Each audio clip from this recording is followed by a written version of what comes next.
बिरयानी बनाना आपको मुश्किल लगता है तो ये रेसिपी आपके लिए है। अस्सलाम वालेकुम, कैसे हैं आप सब? खुश रहें, आबाद रहें, हेल्दी रहें और हेल्दी खाएं। एमएच होम कुकिंग में आपको वेलकम करती हूँ। आज मैं आपके साथ चटपटी चटखारेदार चिकन बिरयानी की रेसिपी शेयर करूँगी। ये बिरयानी इतनी मज़ेदार होगी कि चावल के एक एक दाने में आपको परफेक्ट जायका मिलेगा। तो जल्दी से रेसिपी स्टार्ट करते हैं। इससे पहले आप चैनल को सब्सक्राइब कर लीजिए और बेल आइकन को ऑन करके ऑल पर क्लिक कीजिए ताकि इसी तरह की मज़े की और चटपटी रेसिपीज़ आप तक बर वक्त पहुँचे। 2 किलो चावलों की ये बिरयानी होगी। सबसे पहले हम 1 पाव प्याज को गोल्डन ब्राउन करेंगे। इधर 2 किलो सेला चावल को मैंने 1 घंटा पहले भिगो दिया था। इन चावलों को ज़्यादा देर के लिए भिगोना पड़ता है और बिरयानी के लिए परफेक्ट चावल यही होते हैं। प्याज ब्राउन होना स्टार्ट हो चुके हैं। इसमें मैंने 2 कप घी ऐड किया है और 1 पाव प्याज तो ब्राउन हो चुकी है। तमाम ब्राउन की हुई प्याज को मैं निकाल लूँगी और साइड पर रख दूँगी। अब मैं उसी घी में जिसमें प्याज ब्राउन की थी थोड़ा सा गरम मसाला डालूँगी और इसके साथ ही थोड़ा सा लहसुन भी डाल दूँगी और 1 मिनट तक थोड़ा सा फ्राई करूँगी ताकि लहसुन का कच्चापन ख़त्म हो जाए। अब मैं डालूँगी चिकन तकरीबन 2 किलो है। चिकन को पहले मैंने अच्छी तरह से साफ़ करके गर्म पानी से वॉश कर लिया था ताकि चिकन की स्मेल ख़त्म हो जाए। लहसुन और गरम मसाला भी मैंने इसीलिए ऐड किया है कि अगर चिकन में कोई थोड़ी बहुत स्मेल रह गई हो तो वो फ्राई करने के दौरान ख़त्म हो जाएगी। चिकन को मैं खूब अच्छी तरह से फ्राई करूँगी जब तक हल्का बादामी कलर ना आ जाए। फ्राई करने के दौरान ही मैं इसमें थोड़ा सा गरम मसाला पाउडर भी ऐड कर दूँगी।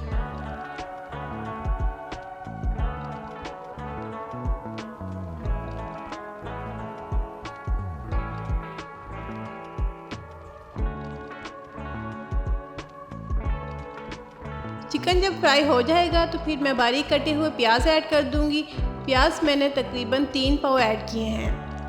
क्योंकि हम बिरयानी के लिए कौरमा तैयार कर रहे हैं तो बिरयानी का जो कौरमा होता है उसमें ग्रेवी थोड़ी ज़्यादा होनी चाहिए। अब इनको इतना फ्राई करना है कि प्याज बिल्कुल नरम हो जाए।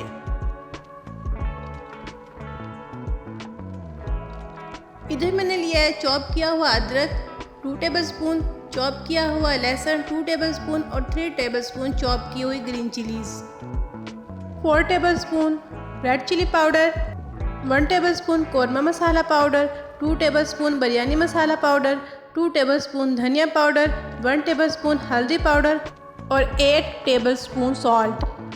आधा किलो बारीक कटे हुए टमाटर लिए हैं। इधर तकरीबन 10 लीटर पानी चावलों को बॉईल करने के लिए रख दिया है।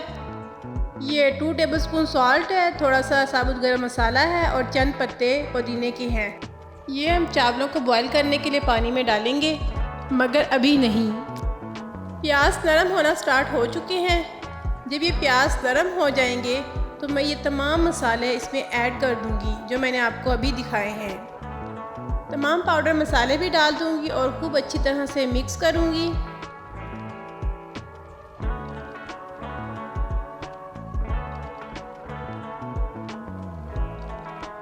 थोड़ा पानी भी डाल दूंगी ताकि जो इसमें पाउडर मसाला जाते हैं वो जले नहीं, क्योंकि अगर पानी नहीं होगा तो मसाले जल जाएंगे। अच्छी तरह से मिक्स करने के बाद पैन को कवर कर दूंगी और तकरीबन 15 मिनट तक मीडियम टू लो फ्लेम पे पड़ा रहने दूंगी। इस दौरान चिकन भी अच्छी तरह से गल जाएगी। चिकन भी अच्छी तरह से गल चुकी है और टमाटर भी बिल्कुल नरम हो चुके हैं। तो अब इसमें जो पानी मौजूद है फ्लेम को हाई करके मैं तमाम पानी ड्राई कर लूँगी और इस तमाम मसाले को खूब अच्छी तरह से भून लूँगी। पानी गर्म हो जाए तो मैं ये पुदीना, गरम मसाला और सॉल्ट ऐड कर दूँगी जो मैंने आपको पहले दिखाया है। इस तमाम मसाले की मैं खूब अच्छी तरह से भुनाई करूँगी ताकि एक स्मूथ सी ग्रेवी बन जाए। मसाला भुन जाएगा तो आलू ऐड कर दूँगी और आलू डालकर तकरीबन 4 से 5 मिनट तक हाई फ्लेम पे भुनाई करूँगी। इधर पानी बॉईल होना शुरू हो चुका है। पुदीने के पत्तों का कलर भी पानी में शामिल हो चुका है और प्यारी सी खुशबू भी आ रही है। तो अब मैं चावल ऐड कर दूँगी और चावलों को बॉईल करूँगी। मीडियम टू लो फ्लेम पे आलूओं को गला लेंगे, पानी ऐड नहीं करेंगे, इसी तरह से आलू गल जाएंगे। ये इमली को मैंने कुछ देर पहले भिगो कर रख दिया था, गुठलियाँ रिमूव कर दी हैं। आलू गल जाएंगे तो इमली का पेस्ट ऐड कर देंगे और 2 मिनट तक पकाकर फ्लेम ऑफ कर देंगे। इधर बिरयानी के लिए परफेक्ट कौरमा रेडी हो चुका है। चावलों को हमने खुले पानी में और मीडियम फ्लेम पर बॉईल करना है, क्योंकि अगर मीडियम फ्लेम पर बॉईल करेंगे तभी चावलों का साइज़ बड़ा होगा और चावल फूलेंगे भी। चावल जब बॉईल हो जाएंगे तो पानी को हम इस तरह से ड्रेन कर देंगे। 90% तक चावल गल जाएं, यानी चावलों में एक कनी रह जाए तो हम पानी को ड्रेन कर देंगे और 2 मिनट तक इसी तरह पड़ा रहने देंगे ताकि तमाम पानी अच्छी तरह से निकल जाए। बीफ पुलाव, चिकन यखनी पुलाव, वेजिटेबल पुलाव की रेसिपी भी मेरे चैनल पर पहले से अपलोड है, आई बटन में लिंक दे दिया है, वीडियो ज़रूर वॉच कीजिएगा।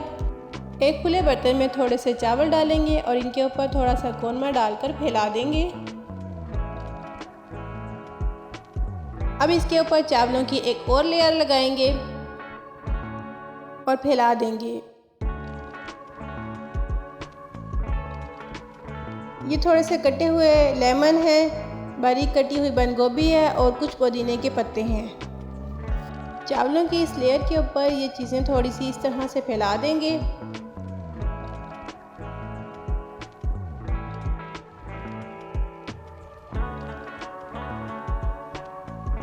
और थोड़ी सी फ्राई की हुई प्याज भी फैला देंगे, जो हमने पहले ही स्टार्टिंग में फ्राई करके रखी हुई थी। अब दोबारा से कौरमा डालकर फैला देंगे।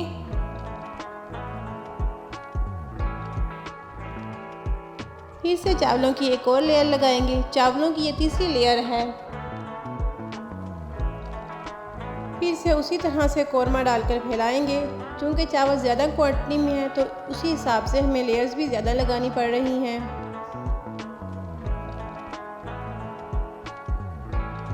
दोबारा फिर उसी तरह से चावल डालेंगे और तमाम चावल अच्छी तरह से फैला देंगे और इसके ऊपर फिर से हम कौरमा डालकर फैलाएंगे। इस कौरमे के ऊपर फिर से हम एक लेयर चावलों की लगाएंगे। तकरीबन 5 लेयर्स हमने चावलों की लगाई हैं।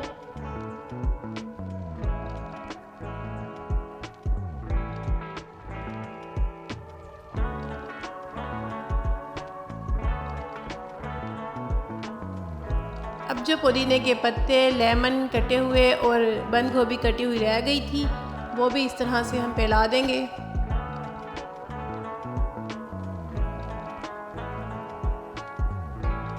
और ब्राउन की हुई प्याज भी इसके ऊपर फैला देंगे इस तरह से। थोड़ा सा येलो फूड कलर पानी में हल करके इस तरह से डाल देंगे।